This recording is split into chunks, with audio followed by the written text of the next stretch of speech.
एक जमाना था जब हर घर की अलमारी में पीला पैकेट मिलता था, पार्ले जी। सुबह चाय के साथ स्कूल के टिफिन में ट्रेन की सीट पर यह बिस्किट सिर्फ स्वाद नहीं, यादों का हिस्सा बन गया था। लेकिन आज के तेज रफ्तार दौर में पार्ले जी को लोग भूलते जा रहे हैं। आइए जानते हैं इस बिस्किट की असली कहानी, कैसे बना, कैसे छाया और कैसे बदलते दौर ने इसे पीछे छोड़ दिया।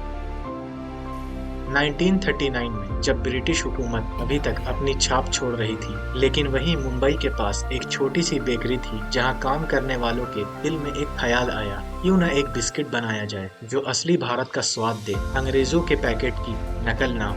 इसी जज्बे के साथ पार्ले प्रोडक्ट्स के कामगारों ने बाजार में एक नया बिस्किट पेश किया। पहला नाम पार्ले ग्लूको। ग्लूको का मतलब था ग्लूकोज, मतलब ताकत। इस बिस्किट की खासियत थी बाकी बिस्किट्स के ब्रांड की तुलना में सस्ता था और एक इंडियन ब्रांड था जो कि हर कोई अफोर्ड कर सकता था। धीरे धीरे इसने अपनी पकड़ मार्केट में बनाना शुरू कर दी। हर जनरल स्टोर की दुकान पर इस बिस्किट का पैकेट दिखने लगा। लोगों ने महसूस किया कि ये बिस्किट सिर्फ चाय का साथ ही नहीं बल्कि भूख का इलाज और ताकत भी देता है। फिर धीरे धीरे इसका नाम पार्ले ग्लूको से बदलकर पार्ले जी रख दिया गया। छोटा पैकेट, बड़ा भरोसा।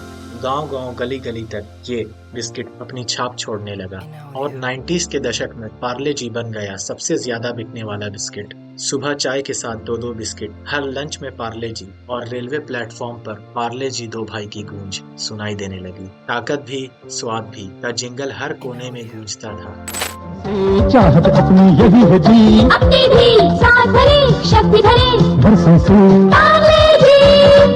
लोग इस बिस्किट को बस खाते नहीं, अपनी पहचान समझते थे। इतनी डिमांड थी, कभी कभी स्टॉक ही खत्म हो जाता था। फिर धीरे धीरे समय के साथ पार्ले जी के कंपटीशन में बहुत सारे बिस्किट निकाले गए, जैसे कि Britannia tiger, Sunfeast glucose, Oreo. नए रंग, नए स्वाद और धमाकेदार विज्ञापन के साथ पार्ले जी की सादगी को लोग पुराना कहने लगे। जो बिस्किट पहले सबको एक साथ लाता था, वही अब सादगी की वजह से पहचान खो बैठा है। और जब लॉकडाउन आया तो सब कुछ थम सा गया था। दुकानें बंद, बाजार सूना, मगर भूख नहीं रुकी। तभी पार्ले जी ने अपना जादू दिखाया। हर घर में वही भरोसे का नाम बनकर लौटा, क्योंकि ये आसान, किफायती और हर उम्र के लिए एकदम सही था। लॉकडाउन में पार्ले जी की बिक्री ने सारे रिकॉर्ड तोड़ दिए और साबित कर दिया कि सादगी में ही असली ताकत होती है।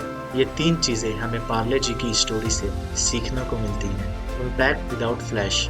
पार्ले जी ने कभी फ्लैशी एड्स या बिग सेलेब इंडोर्समेंट पे रिलाई नहीं किया, सिर्फ कंसिस्टेंट क्वालिटी और पॉकेट फ्रेंडली प्राइस देके ट्रस्ट बिल्ड किया। यही सबक है, अगर प्रोडक्ट सच में स्ट्रॉन्ग हो तो गिमिक्स की जरूरत नहीं पड़ती। Emotional connect endures. एक सिंपल बिस्किट और कैची जिंगल बचपन की यादों का हिस्सा बन गया। जब आप ऐसा कुछ क्रिएट करो जिससे लोग दिल से कनेक्ट करें, तो ब्रांड टाइम के साथ और भी ज्यादा स्ट्रॉन्ग हो जाता है। Root sustain through crisis. Competition आए, लॉकडाउन आया, पार्ले जी अपनी core promise, affordable, reliable nourishment पे खरा उतरा और फिर से वापस आया और सबको ये दिखा दिया कि स्ट्रॉन्ग फाउंडेशन और क्लियर पर्पस से हर स्टॉर्म सरवाइव हो सकती है। Value over vanity, connection over complexity, purpose over panic. आपकी बचपन की कौन सी याद पार्ले जी से जुड़ी है? कमेंट्स में जरूर लिखिए। और अगर ऐसी ही दिल को छू लेने वाली कहानियां पसंद है तो चैनल को सब्सक्राइब कीजिए और बेल आइकन को दबा दीजिए। तक चाय गर्म कीजिए, पार्ले जी निकालिए और एक नई याद बनाइए।